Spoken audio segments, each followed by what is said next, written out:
This week's question comes from a listener that wants to know what it means to have Mars transiting your first house.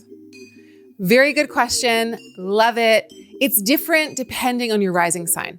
If you have an Aries rising or a Scorpio rising or a Capricorn rising, Mars transiting your first house could be phenomenal. Could be a time that's quite glorious for you. Could be a time where we see you on a winning streak. Depends on what the other planets are doing.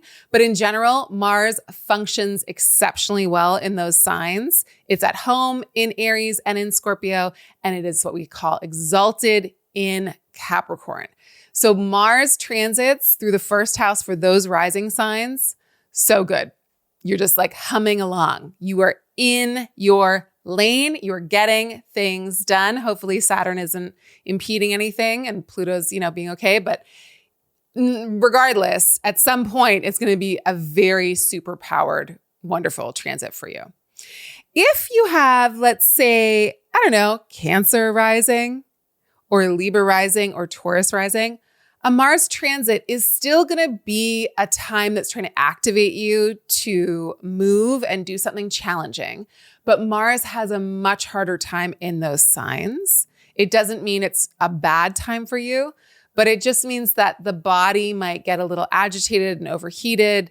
There might be some challenge to you because if you are one of those rising signs, again, Libra, Taurus, or Cancer, those are signs that want to create harmony and balance and connection and family and kind of like a steadiness in a way, especially Taurus and Cancer. And like I said, Libra is a sign of peace. It wants to create balance and harmony, but Mars doesn't want any of those things. Mars is not about any of those things. So when Mars is in those signs, it's like, ooh, it's an uncomfortable kind of mix. It's kind of like, if you hate wearing baseball caps and you have to wear one, or you don't like your hair a certain way, but you have to wear it a certain way. You're kind of like dressed up in something where it's not you. It doesn't suit you. Those signs don't suit Mars necessarily. And so if you're going through a transit with Mars in those signs, because that's your first house, it's might not feel good. That's the easy answer. It might not feel so good. It might feel really agitating, but you'll do really important things. You'll do some hard effing work in those time periods.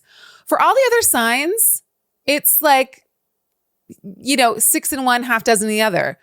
Mars in Leo is going to amplify all of your Leo stuff.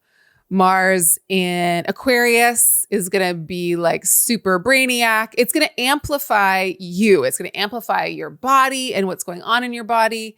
So if you already are exasperated, overheated, full of inflammation, Mars through the first house is not going to be cute. It's going to help you to be like, oh, that's what's getting me so inflamed. These are the things that I need to take action on doing so that I'm less inflamed. Mars will tell you what's wrong. Mars will also tell you this is how you move and what's right about this movement. And yes, go, go, go. If you have Sag rising and you have Mars and Sag moving through your first house, speedy, speedy, speedy, speedy. This just a go time. And if you are already going too fast and you're a Sag rising and Mars comes through your first house, then, that's not great. So it depends on where you're at, depends on where other things are happening in your chart. It depends on what other planets Mars is going to speak to, but it will tend to amplify the heat, which sometimes that's good if you're running cold or you're stuck. But if you're already overheated, it can amplify that. If you're stuck and stagnant, maybe it'll give you the right amount of heat to start to move. If you're prone to irritation and you're not good at dealing with it, then Mars through your first house is going to aggravate your irritation.